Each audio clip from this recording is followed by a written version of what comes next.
হারিয়ে যাওয়া জিনিসগুলো দেখতে সত্যিই খুব ভালো লাগে। অনেক দিন হলো সাজুগুজু করি না, তাই আজকে ভাবলাম একটু সাজুগুজু করি আর নতুন জামা কাপড় পরি। নতুন জামা কাপড় সাথে যদি একটু সাজুগুজু করেন তাহলে কিন্তু মনটাও ভালো হয়ে যায়। আর এদিকে আমার দুষ্টু পাখিটা খাওয়ার জন্য বায়না ধরছিল, কারণ ওর খিদা পেয়েছে তাই। আর ওর নানু ওকে খাইয়ে দিচ্ছে, আমি বেশিরভাগ সময় ওকে খাইয়ে দেই না, ওর নানুই ওকে খাইয়ে দেয়। জন্ম থেকে মৃত্যু পর্যন্ত যদি কারো কাউকে প্রয়োজন হয় সেটা হলো একজন মেয়েকে একজন মায়ের প্রয়োজন। এটা একজন মেয়ের জন্ম থেকে মৃত্যু পর্যন্ত প্রয়োজন হয়।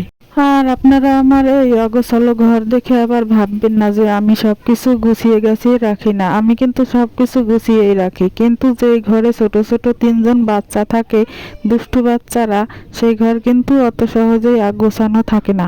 আর এদিকে আপনারা দেখতে পাচ্ছেন যে বৃষ্টি নামলে কি হবে, এদের কিন্তু খেলনার আর কোনো বাকি থাকে না, কাদার ভিতরেই নেমে পড়েছে খেলার জন্য। আসসালামু আলাইকুম, কে কোথা থেকে আমার ভিডিওটা দেখছেন কমেন্ট করে জানাবেন অবশ্যই, এতে আমাদের পরিচিতিও বাড়বে। ওই যে একটু আগে বললাম না যে মেয়েদের জন্ম থেকে মৃত্যু পর্যন্ত তার মাকে প্রয়োজন। আর দেখতেই তো পাচ্ছেন এখানে কিন্তু আমার মা আমার ছেলেদের খাইয়ে দিচ্ছে। আবার দেখতে পাচ্ছেন এখানে এই জাতা ঘোরাচ্ছে। এগুলো কিন্তু আমরা যারা এই যুগের আসি তারা কখনোই এই কাজগুলো করবেন না, যারা আগের যুগের থেকে আমাদের জেনারেশনের আগের জেনারেশন থেকে তারা এগুলো কাজ করে।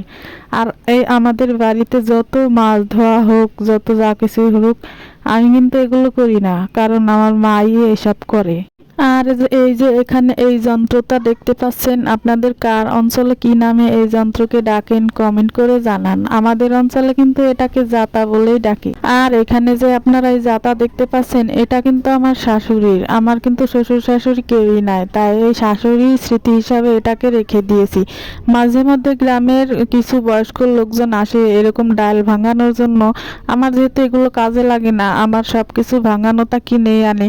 তো একজন আমাকে এই মুগের ডালগুলো দিছিল, তো তাই আমার মা ভাবলো যে এগুলো না হয় এই জাতা দিয়ে ভেঙে ডাল করে নেই।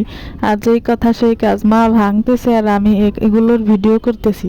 আর সাথে আমার ছেলেরাও হেল্প করতেছে। আসলে ওরা আগে কোনোদিন এভাবে ভাঙাতে দেখেনি, আমি কিন্তু এগুলো ভাঙাই না কোনোদিন, যার কারণে ওরা দেখেও নি। আর ভারী উৎসুক নিয়ে এগুলো যাই হোক, ডাল ভাঙা শেষ হওয়ার পরে কিন্তু আমি আবার খিচুড়িও রান্না করে ফেলেছি, তো সেটা অফ ক্যামেরায় দেখানো হয়নি। এখন আমি এখানে কালিজিরা ভর্তা করব, সেটাই আর কি দেখাইতেছি আপনাদের। আপনারা হয়তো অনেকে আবার বলতে পারেন যে আপনার মাকে দেখি এখানে থাকে, তো আমার বাবা নেই আর আমার কোনো ভাই বোনও নেই, যার কারণে আমার মা একা একা বাড়িতে কি করবে, তার কারণে আমার কাছে রেখে দেই।